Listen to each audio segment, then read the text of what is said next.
आज व्यवहारिक अनुवाद में नया शब्द कैसे लाया जाता है और सही अनुवाद के खास गुर की चर्चा। टेलीग्राम पर इस चर्चा से जुड़ने का URL।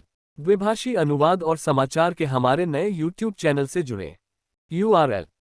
In a surprise move, OPEC members including Saudi Arabia, the UAE, Iraq, Kuwait, and Algeria have announced voluntary oil production cuts exceeding 1 million barrels from May until the end of the year. आश्चर्यजनक रूप से Saudi अरब सहित संयुक्त अरब अमीरात, Iraq, Kuwait और Algeria जैसे OPEC तेल उत्पादक देशों का संगठन सदस्यों ने इस वर्ष मई से लेकर वर्ष के अंत तक प्रतिदिन 1 मिलियन बैरल के उत्पादन के बाद स्वैच्छिक रूप से तेल के उत्पादन में कटौती करने की घोषणा की है। They have described it as a precautionary measure aimed at supporting the stability of the oil market. उन्होंने इसे तेल बाजार को स्थिर करने के उद्देश्य से सावधानीपूर्वक उठाया गया कदम बताया है। The group of 23 oil-producing countries, which slashed its collective output by 2 million barrels last year, is expected to stick to the agreed production levels at its upcoming virtual meeting today. पिछले वर्ष जिन 23 तेल उत्पादक देशों के समूह ने अपने तेल उत्पादन में संयुक्त रूप से प्रतिदिन 2 बिलियन बैरल की कमी की थी, उनके आज होने वाले इसके आभासी बैठक में इस तय उत्पादन स्तर पर कायम रहने की उम्मीद जताई जा रही है। Donald Trump, the ex-president and frontrunner to be Republican nominee in 2024, will appear in court on Tuesday and is set to be formally charged, fingerprinted and have a mugshot taken in a watershed moment ahead of next year's presidential election. अगले वर्ष के राष्ट्रपति चुनाव के पहले एक ऐतिहासिक घटना के अंतर्गत अमेरिका के पूर्व राष्ट्रपति और 2024 के रिपब्लिकन पार्टी के उम्मीदवार डोनाल्ड ट्रंप मंगलवार को न्यायालय में हाजिरी देंगे और औपचारिक रूप से उन पर आरोप लगाया जाएगा, अंगुलियों की छाप ली जाएगी और अपराधी रिकॉर्ड के लिए उनका चित्र लिया जाएगा। हालांकि मूल वाक्य में अमेरिका का संदर्भ नहीं दिया हुआ है, तथापि हिंदी में अनुवाद करते समय ये स्पष्ट कर देना उचित होगा कि किस देश के राष्ट्रपति, अन्यथा भ्रम की स्थिति पैदा हो सकती है।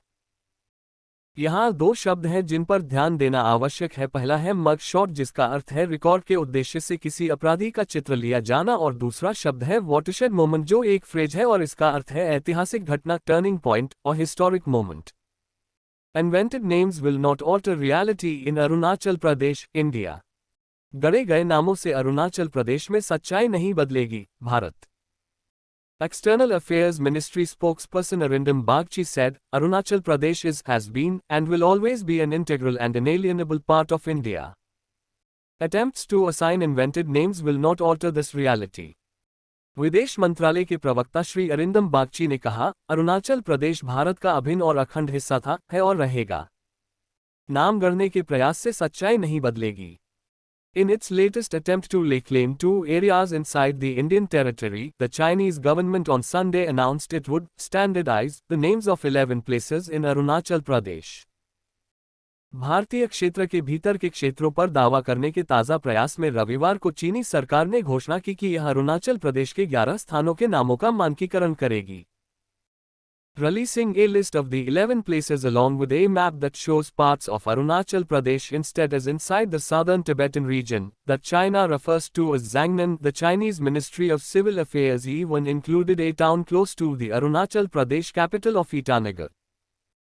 चीन के असैनिक मामलों के मंत्रालय ने एक मानचित्र के साथ 11 स्थानों की सूची जारी करते हुए उन स्थानों को अरुणाचल प्रदेश में दिखाने के बजाय दक्षिण तिब्बत, जिसे चीन जंगन कहती है, उस क्षेत्र में दिखाया गया है। इसमें अरुणाचल प्रदेश की राजधानी ईटानगर के निकट के एक स्थान को भी शामिल किया गया है।